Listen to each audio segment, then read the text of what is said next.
Hello and welcome to another episode of Father and Joe. I'm Joe Rocky here with Father Boniface Hicks.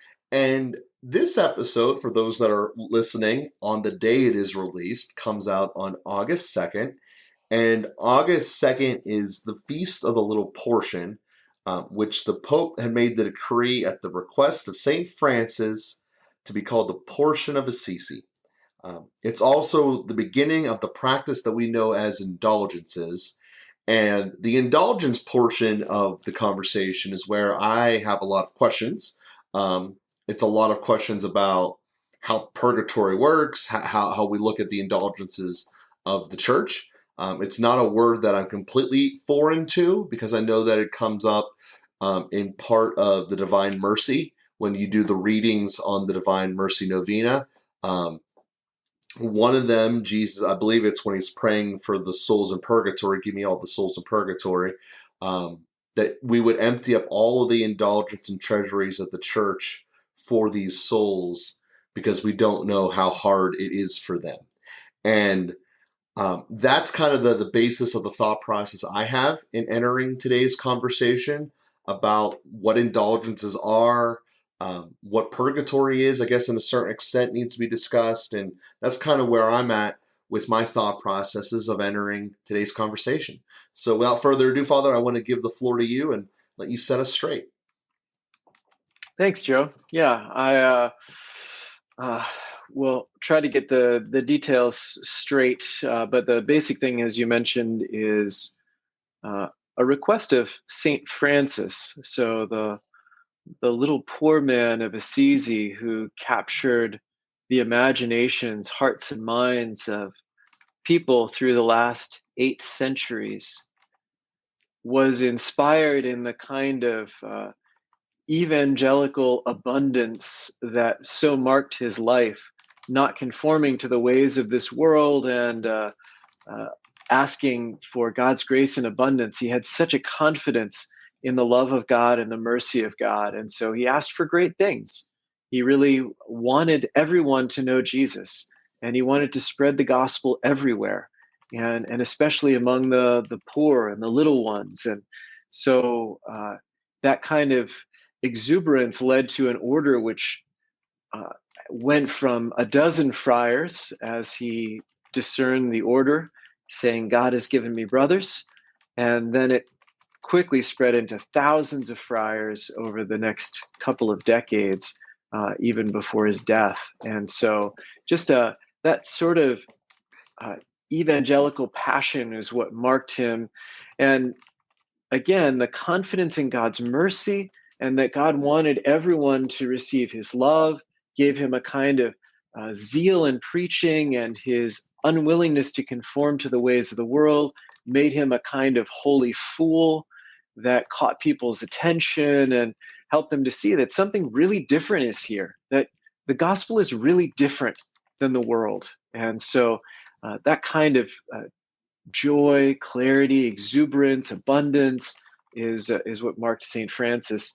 And as one of the episodes of his life, he was granted the use of a little chapel of Santa Maria Porciuncula, so Our Lady of the Little Portion, and he paid for the use of that chapel from the Benedictines, a price of 2 fish, which is still offered to this day.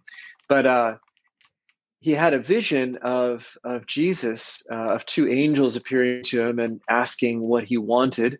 And after he had made a heroic act of self-denial and self-offering to the Lord, and the Savior asked him what reward he wanted for this heroic act, and St. Francis answered, I want to grant an extraordinary indulgence to anyone confessed, repented, and acquitted to enter into this chapel.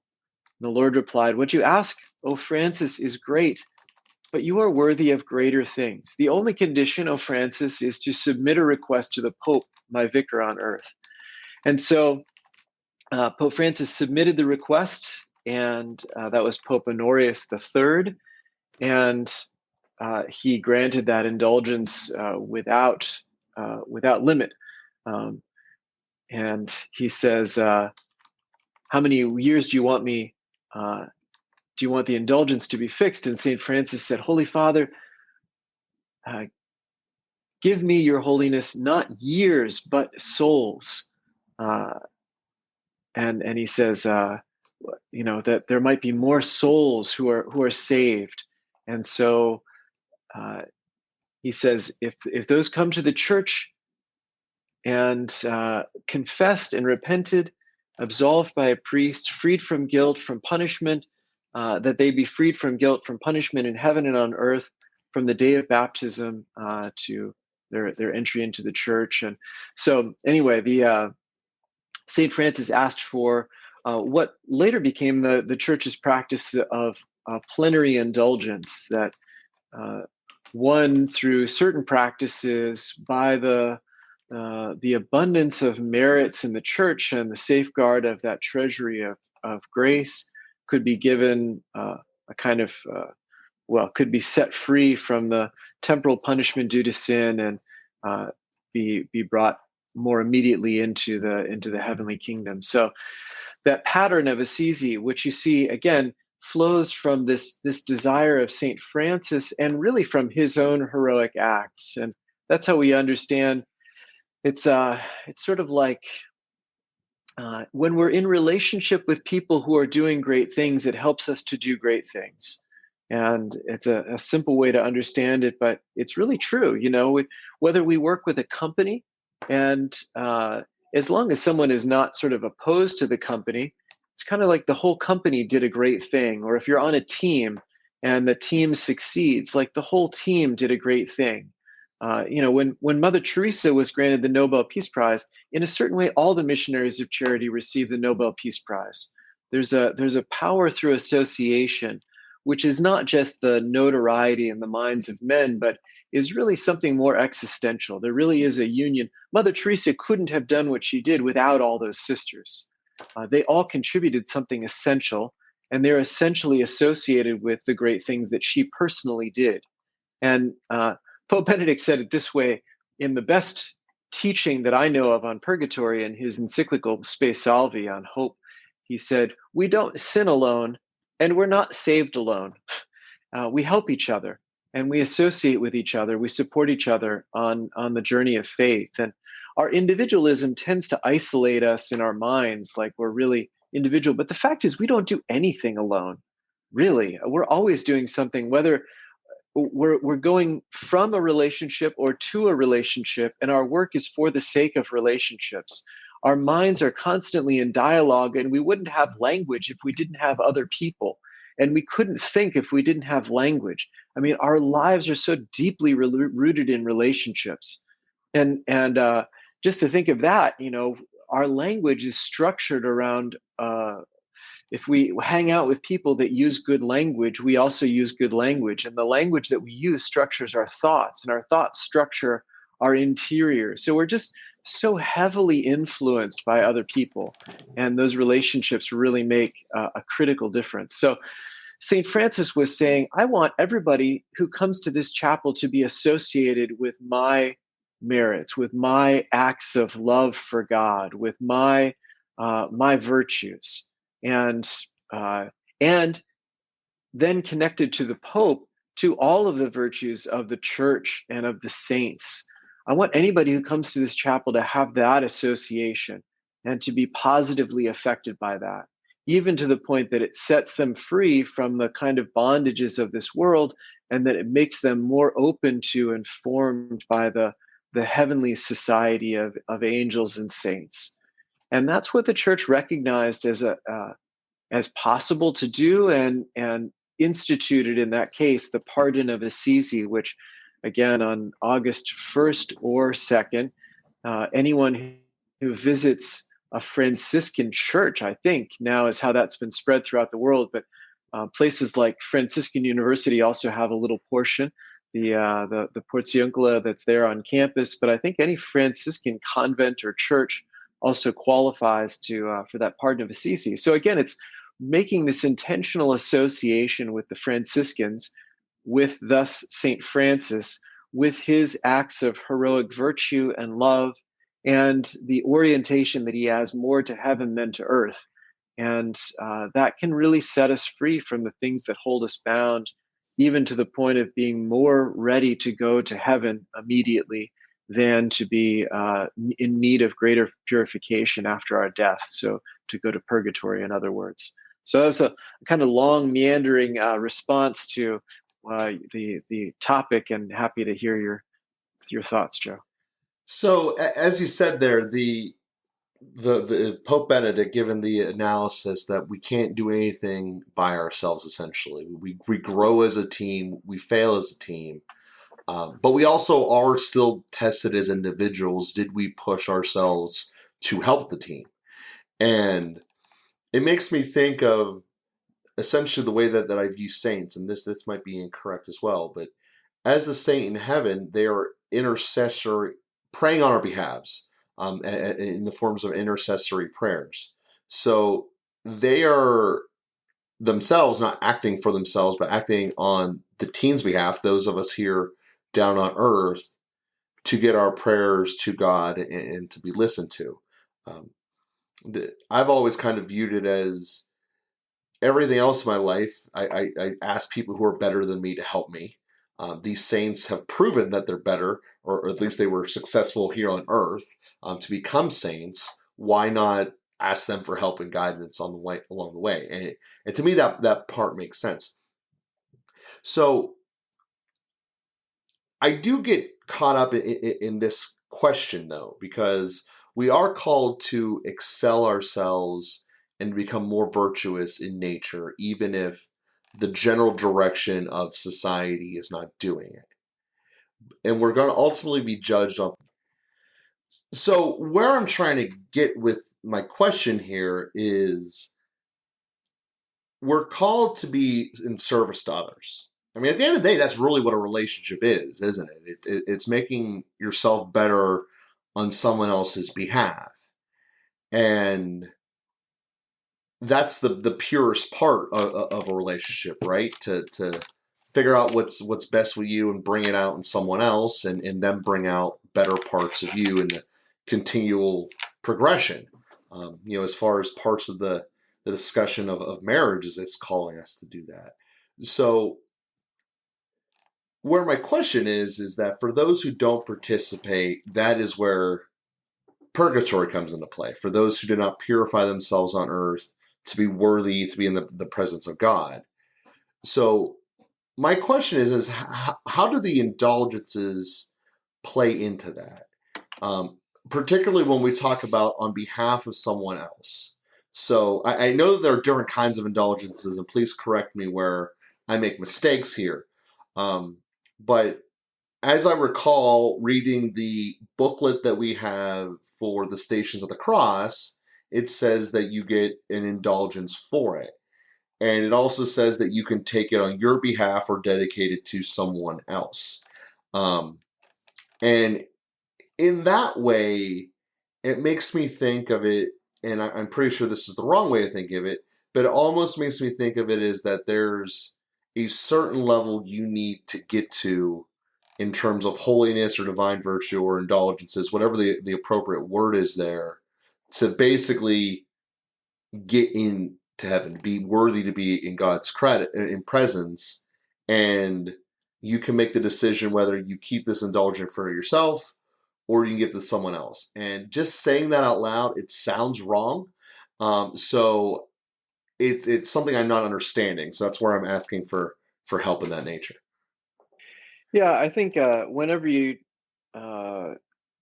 one starts to speak about the faith in like financial terms, or in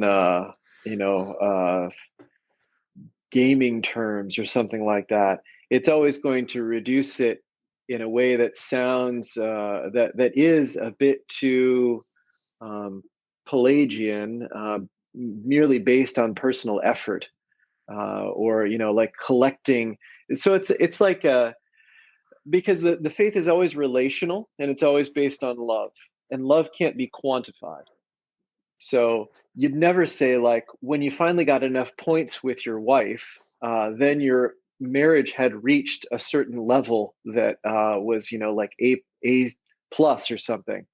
Hmm. You just can't quantify relationships and love. And so that's always going to sort of fall flat when we describe it in those terms. Um, at the same time, there is such a thing. You do things for your wife. It's not worth a specifically quantitative. You have some sense, like, well, when you took out the trash for the 7,000th time, that was worth something. So uh, there is a point to it, while not fully reducing it to numbers. So that's kind of the space, the slightly fuzzy space that we have to live in when we're describing these things. There is something that's nearly quantifiable, but not actually quantifiable. There is something that depends on our effort, but it doesn't depend merely on our effort.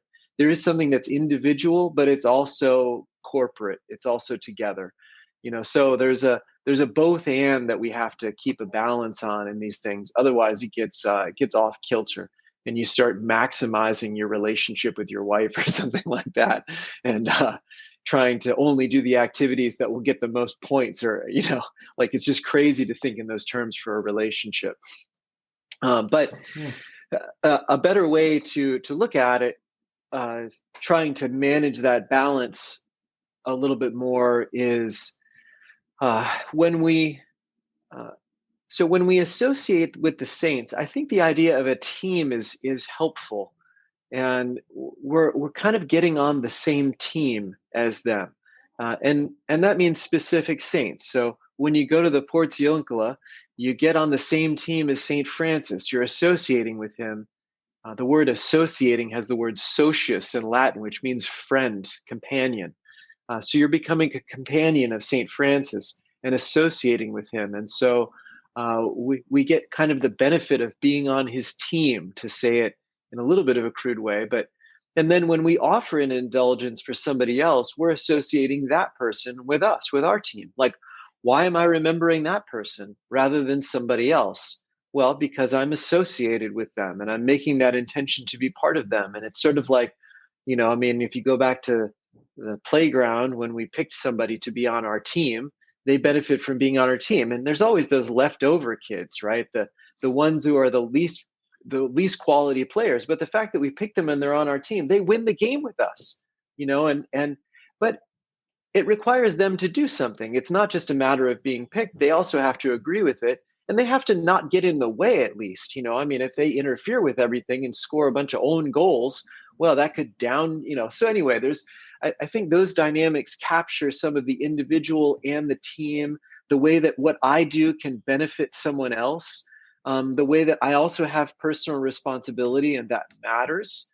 And then there are certain activities by which we are associating ourselves. And that's what these activities for indulgences are, whether it's the Stations of the Cross, or praying the Rosary, or Eucharistic adoration, or Lectio Divina, or the Pardon of Assisi, or visiting a cemetery. Or we have a number of different practices which are concrete ways that we associate with a team, that we identify ourselves with these others who have already done a tremendous work, and they've associated themselves with the Lord in such a way that there's a kind of abundance in that. They won the battle. They fought the good fight. They kept the faith. They completed the race. So we're associating ourselves with them through particular practices, and the church is recognizing those associations and kind of solidifying them by identifying particular things as indulgences. And so that's how we do a particular practice, but we really associate ourselves with a team. We don't just do the practice in a superficial way, but we do it in a meaningful way, by which we are also going to confession and receiving Holy Communion. That's the ultimate way, through the sacraments, that we associate ourselves with the church team, if you will. And then we're also really working so that we're not getting in the way. We're trying to purify ourselves from all earthly attachments to sin. And so any bad behavior, vices, any things that we're associated with, we're trying to break those attachments and eliminate that sin in our lives. And so we're really repentant for those things. So we're really aligning ourselves with the holiness of the team as much as possible. And in all of those ways, we then benefit from being part of that team, you might say. We benefit from the good works of Saint Francis and his association with the Lord.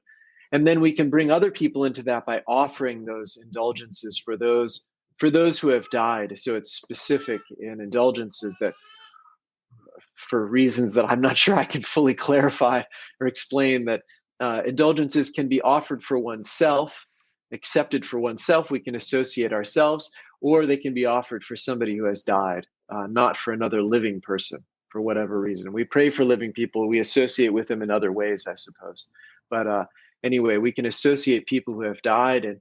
And so that's a beautiful thing. The fact that we know somebody who has died already indicates an association. And then the fact that we share our kind of good work and the good work of that saint, like the Portioncola or the Rosary or the Stations of the Cross, associates them in a way that also helps them to overcome and to make progress in their own journey of faith and their own association with God, their own purification and sanctification. And as you went through the list of some of the indulgences there that are the common ones, um, a commonality that came across, at least to me, was that they all put you in a mental state of recognizing that God is more important to you. I guess there's a better way to say that, but to put you in a state of when you're at the stations, when you're praying the rosary, that you're in the mental space of reflecting upon what Jesus did. And it might not at the surface seem like that, when you're praying the rosary, despite the fact you're saying the Hail Mary over and over again, and you're praying for Jesus' thing, for Jesus' grace. It might not be obvious that you're putting yourself in a place to essentially receive grace. I know that you mentioned that in the last episode, that we need to be able to make ourselves able to receive grace. So to use your team analogy, you have to be willing to listen to the coach and understand what he's trying to tell you, and then try to implement it. And it seems that these indulgences are the pathway to do that, to put yourself in a position where I'm reflecting upon the fact that God came here and did everything that he did when he absolutely did not need to do that. He chose to do that. And the magnitude of all of that, I think, is something that's very easily not thought of by people, because it's one of these things that already happened. But it didn't have to, and nor would it have been expected or reasonably expected if you really think about it. That's a big part of the miracle of Christmas. But it really kind of comes to me and realizes that we have to put ourselves in a place of thinking about what Jesus did for us, knowing that we may never truly comprehend why. And not just thinking about it, but really living it out. And so those are ways that practices of prayer align us with the mind of Christ, and also help us to integrate that into our own behavior, because we're not meant to just be like him, but actually be one with him. We are transformed steadily into Christ throughout the course of our lives and into eternity. That's really what we're aiming at. So yeah, that's right. And indulgences are a sign that these particular practices, these saints, these sacrifices are ones that really align us with Christ, that associate us with him and those who are most closely associated with him.